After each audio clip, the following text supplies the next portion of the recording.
And we're back. And our guests on this segment are Dr. Carey Waters with Community Care. Yes. Love your tree. And we've also got with us a fellow's going to be talking about the Heart Walk next April, and his name is Brad Bartle. Good to have you guys with me.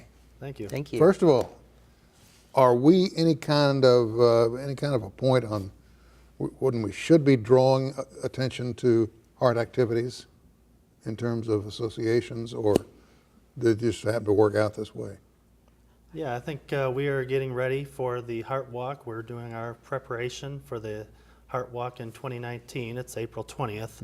So that effort has started. The main fundraising effort will happen in January and forward, but we're already involved in that right now. Is it a fundraiser? It is. The Heart Walk is the single largest fundraiser for the American Heart Association in Tulsa. And how do folk register for it? How do folks they can contact if they are involved in an employer that is sponsoring a team, or there are community teams, or they can certainly contact the Heart Association and form their own team, or walk as an individual. What did you have last year in terms of people? You know, that's hard. I think the weather was a little tough last year. They think around 8,000. We're hoping to get about 10,000 this year. Whoa, that's a healthy group of people. Yeah. Doctor, you're with Community Care, and you're in a position to talk with us about symptoms, about what triggers a heart attack. Are all symptoms the same? No. You know, we always hear about the crushing substernal chest pain where it feels like an elephant on your chest, but chest pain's probably the most frequent symptom, but you can also have nausea. You can feel pain into your arms or into your neck. You can have shortness of breath, trouble breathing. Nausea is very common with it. And in fact, women tend to have more of those atypical symptoms than men do. Men tend to have the chest pain, whereas women a lot of times have more of the shortness of breath or nausea, some more vague type symptoms.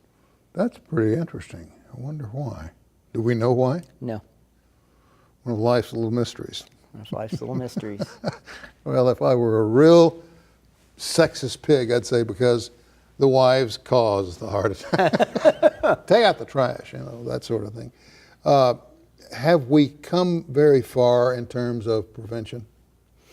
We have come a long way as far as knowing what needs to be done for prevention. A lot of it comes down to individuals making the right choices and starting early. We think about heart attacks as a later in life phenomenon, but the prevention starts early. Getting with your doctor to get your cholesterol checked to get that under control. If you have diabetes, keeping your blood sugars well controlled, quitting smoking, getting exercise, watching your diet. It's the things we do when we're young that build up the plaques in the blood vessels that lead to the heart attack later in life. So the earlier you start, the better off you are. You know, I get the feeling that the generations that are following us are so much more in tune with their bodies and taking so much better care of themselves. For example, I grew up on cast iron skillets. The food that came from cast iron skillets and my grandmother's stove, Lord, it's a wonder I didn't die at 10. But kids today run daily, soccer, football, baseball, they're all involved in something, and there's a lot of activity going. Do you foresee heart disease starting to trail off?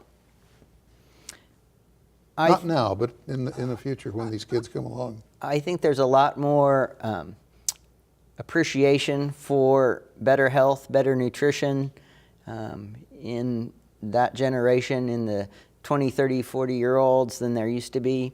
There is some concern about the younger people, the youth, because they're so involved in things like electronic things where they aren't getting activity. So really need to encourage kids to get out and run around. When I was a kid, we'd go ride our bikes through the neighborhood and run around all day and get home in time for dinner.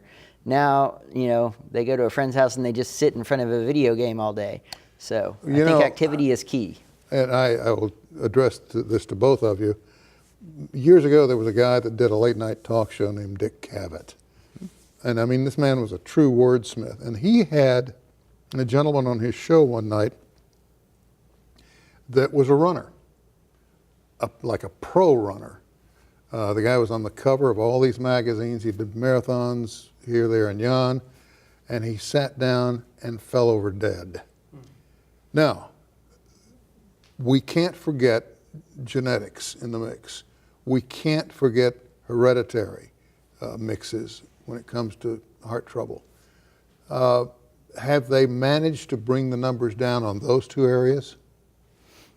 I think they are, because we're a lot better at testing people for cholesterol levels and things that are, a lot of those inheritance characteristics are due to inherited high cholesterol levels, and so we have more and better ways to treat that. Because if you have inherited a tendency towards high cholesterol, diet changes and exercise alone are generally not enough. There are some people, however, that are predisposed in other ways that we haven't quite gotten a handle on. I think that's where the research that's going on today and is funded by the Heart Association is going to lead us to new treatments for those people that have yet undetermined exact cause of why they have a genetic predisposition when they have normal cholesterol levels, live a healthy life and exercise. Sure. You know, it's amazing to me when I sit back and look at all the new medical technology that's available. Of course, that doesn't always do it, but you're able now to take a 3D image of a picture, a 3D image of a heart as it's working, and pretty well isolate the problem before you even crack the chest. You couldn't do that 15 years ago, 10 years ago. It has changed so rapidly. It has. That's why, like we were talking before the show about, your friends that have had what used to be called the widowmaker heart attack, which is the major heart attack that people tended not to survive, are surviving now because we have so much better technology and treatment options. We're better able to identify quickly where the problem is and fix it rapidly. The longer you have a blockage, the more damage there is to muscle. So if you can unblock the artery sooner, you're going to recover muscle function and your heart's going to work better for a longer time. You know, I'm getting paranoid sitting here talking to you that I ought to go in and get checked again. So far, no problems. Good. Just keep it even keel, play nice. How far is the walk? How far is the walk? 5K walk. On a good day, it's no problem. But there are days when it's not good. Last year it was a little rainy, a little windy. With a jacket, it still works. Is it a pretty fast pace?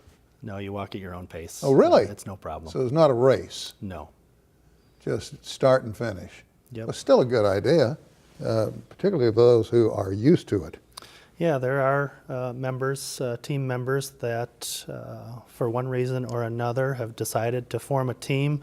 They train up for this event so that they can walk it. Maybe they've been affected by heart disease. So being ready is always a good thing, but it's not a race. It is doable.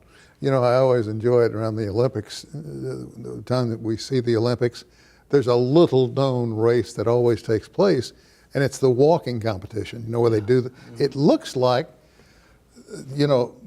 they're all modeled or something. I mean, the stride they use, but they're probably in great shape. What advice do you pass on to the younger generation? What do you tell them to do besides don't smoke and eat right? I think keep moving, get exercise, even just a little bit, 30 to 60 minutes several times a week will make a big difference. Awareness, screenings when they get to that age, I think paying attention to their health. The American Heart Association is also the American Stroke Association, and knowing those signs is also a good thing. Well, when we get closer to April, maybe we can get you back, talk a little bit about the walk itself, maybe even shoot a little video when we're out there if it's a good day. Yeah. All right, gentlemen, thank you. Thank you so Appreciate much you for coming having by. us. We're going to take a short break. When we come back, we'll take a close look, or closer. Actually, I'm not going to get that close, of the K-9 unit of the police department right after this.